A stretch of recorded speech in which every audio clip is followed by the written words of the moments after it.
Hey darlings, it's me, Rosie Betts, and I am back with tantric tips for this week. Like and subscribe for all things body love, tantra, sexiness, and relationship. Right here, this one place, this is where you can get it. So there's like a little button that you can just press, do it. It doesn't hurt, it will make your life better. Hey, so this is the second in my series on sexuality. We'll have a link to the first part of that series on female sexuality. We'll have a link at the end so you can go back and watch the first video if you missed it. This is the second one, and today we are going to talk about how your body image, or your sense, not even the image, but your sense of body love relates to having a healthy sexuality. So I want to start off by making a distinction, because I had said body image immediately, because when we think about loving our bodies, that's what we think. We think about being like, oh, I'm fabulous, I look great, I feel sexy. That's not exactly what I'm talking about. I'm actually talking about how you feel inside your body. So you can feel a sense of neutrality, like my body's good and not so good, or it is a combination of all those things and I accept it as what it is. You can feel some definite body love and be super into your body and feeling your sexiness. And within those two places, I think you can really experience some healthy sexuality. But if you are in a place of feeling aversion to being inside your body, you're feeling pain when you're here in your body, you're feeling a deep dislike of your body, I think it's really hard from that place to have a sense of healthy sexuality. And I'm going to explain to you why. So there are a number of different components. One being that you have to be in your body to really have a full sensory experience. You can't be up here in your head floating away in the stars to be experiencing everything that's happening here. You got to be deeply grounded in this body. And in order to have incredible orgasms, in order to feel the full ability of pleasure that we have, you need to be grounded in the body. If you're at a place where every time you get into your body, you're thinking, oh, I'm disgusting, I'm fat, I'm ugly, I'm old, I'm no, whatever your internal critic, internal dialogue is that you've got going on that is, shitty and unhelpful, you're going to jump out of your body. It's going to be too painful, and then you're not going to be able to have a full sensual experience. And without that full sensual experience, you're not going to be able to relate to a sense of healthy sexuality, because it's going to be really hard to fully experience what's going on. And the other part of this is that if you're feeling really adverse to your body, you're not going to even be able to calm your nervous system down. Say you're in your body, but you're feeling adverse, right? You're with a partner, you're constantly worrying, what does that person think of me? Do they think I look good? Do they think I'm sexy? If you're having all of that going on, you are going to be in a triggered state when you're with that partner.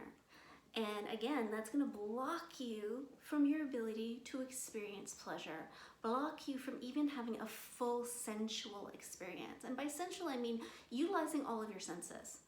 So I want you to notice, just take a notice right now. Just sit in your body, have a few breaths.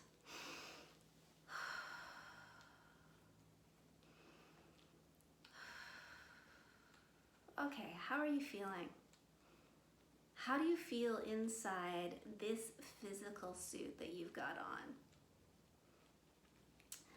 So I want us to start focusing to make the connection between that feeling, some sense of body love, to healthy sexuality. I want us to start focusing on actually what it feels like to be in your body, irregardless.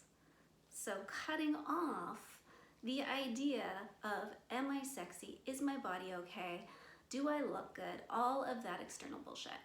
Because let me tell you, you can feel really good in your body and not be in a loop about all that other stuff. I know that all that other stuff plays all the time.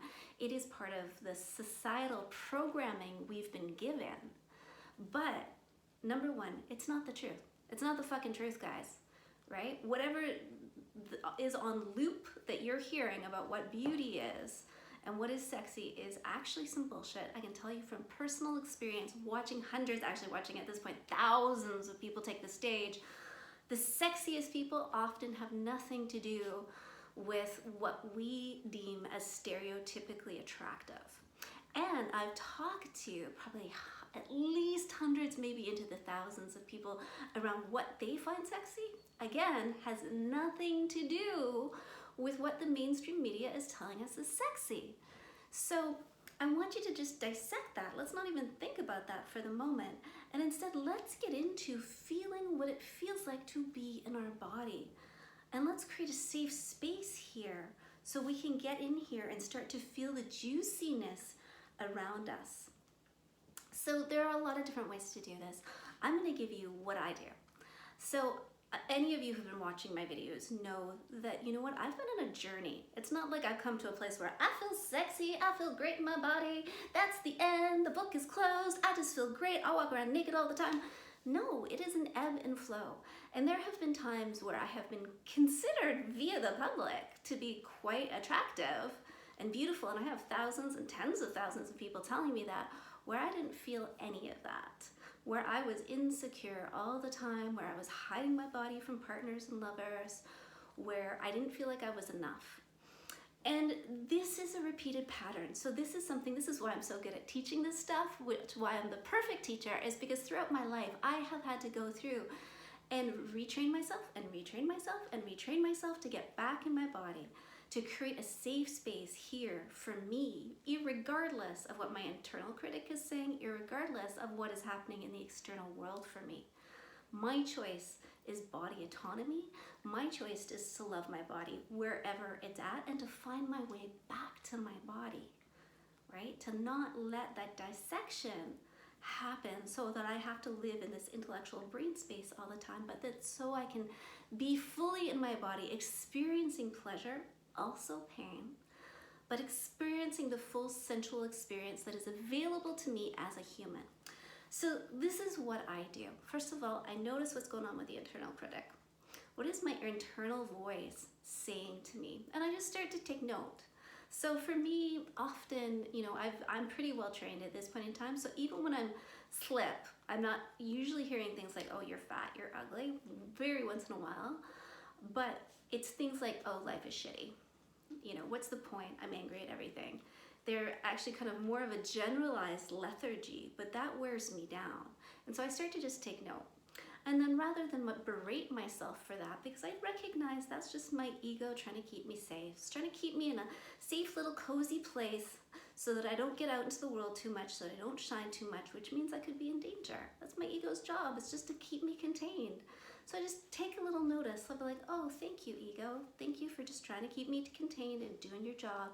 No problem. And then what I do is I start to put in new words. So when I notice, I'm like, oh, wow, okay, that's some negative self-talk going on. Thanks, ego. And then I'm like, actually, what else could I be saying instead? What else might be true? Now, the key is, it has to be true. If you tell yourself something like, I am the most beautiful woman in the world, but I don't believe it, it is not gonna soak in to your psyche. So I start to look for what is true. And the easiest way back to my body is to start taking note and being grateful for what my body is actually doing. So I've done this exercise with hundreds of different clients and students over the years, and it's very powerful. And what I want you to do is just to start taking stock of what your body is doing in this moment. So let's think about it. Our heart's beating.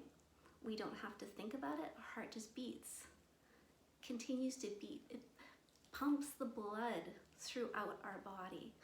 We breathe in and out. Again, we don't even think about it. As we're doing this, if you ate recently, probably in the last 24 hours, your body is digesting food. I have in my body a universe of things going on at this moment. At this singular moment, literally, there is a universe of activity happening in my body to keep me alive. And no matter what I do, so, I ate some shitty food last night, comfort food, my favorite mac and cheese, which is not necessarily shitty, but for my body, it's shitty. It's not a great choice. And so I know that today I have some inflammation from that. My body, despite my choice to make mac and cheese and eat it last night, my body is doing its best to repair that inflammation and to help bring me back to full health. That's what my body does every single day. I don't even ask it.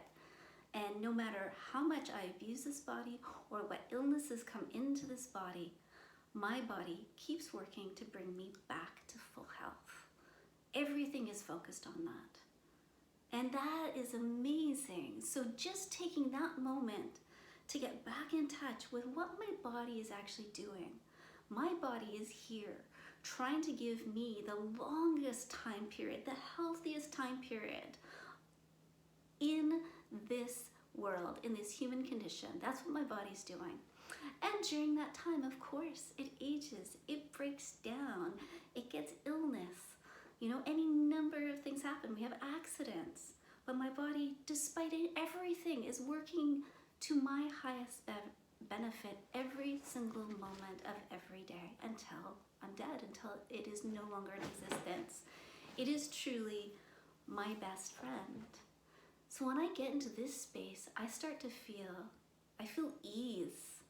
I start to feel ease. I start to feel in awe of my body. It's my little Bozatfa dog, Theo, sitting beside me. And I just notice that the weight of feeling, all of that internal critical information that starts to weigh me down, that starts to lift. So I would suggest that you get into a practice of writing down the gratitude you have for your body. And it can be as simple as today I'm breathing.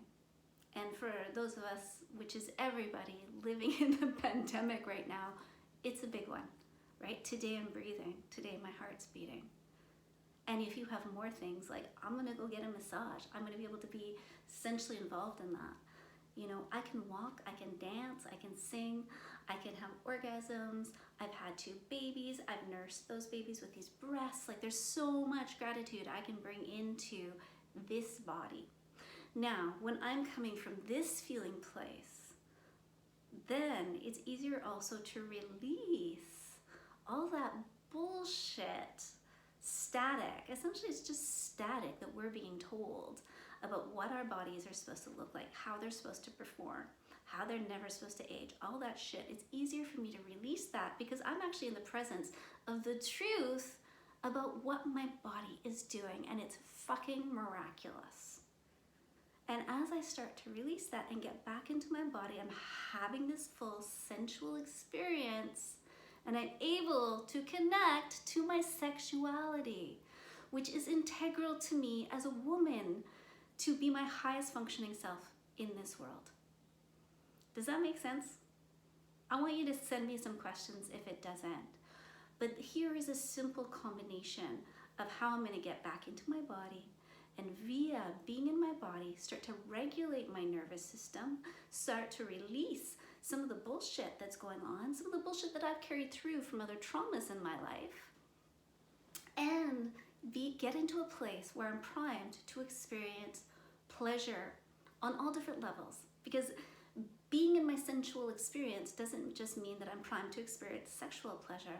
It means that I'm actually present when I go to pet my dog.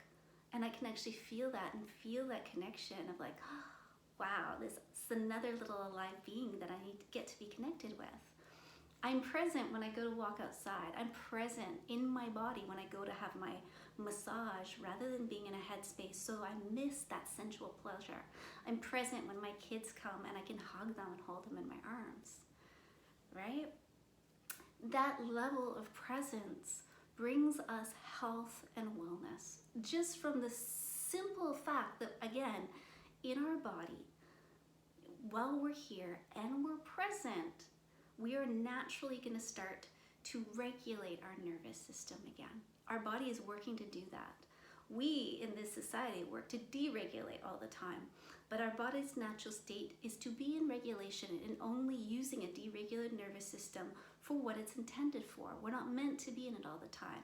So as soon as we start doing the little things to support getting back into our body is going to get on board 110%. So I want you to do this little thing, and I want you to get back and let me know how this makes a shift. So, getting back to healthy sexuality, I want you to start doing this little exercise before you masturbate or before you make love. Start to reconnect in this way without even worrying about, am I the most beautiful, or am I this, or am I that? It doesn't matter. Just get present to the reality of the miraculousness of your body right now. And I want you to get back to me and let me know how it goes, and let me know how it shifts everything. So this was episode 2 on female sexuality, the importance of female sexuality. I will be back with episode 3 on movement and how sensual movement increases our orgasmic ability. Okay, my darlings, again, like and subscribe, and let me know how it goes. If you've got any questions, I'm here. Okay, love you. Bye.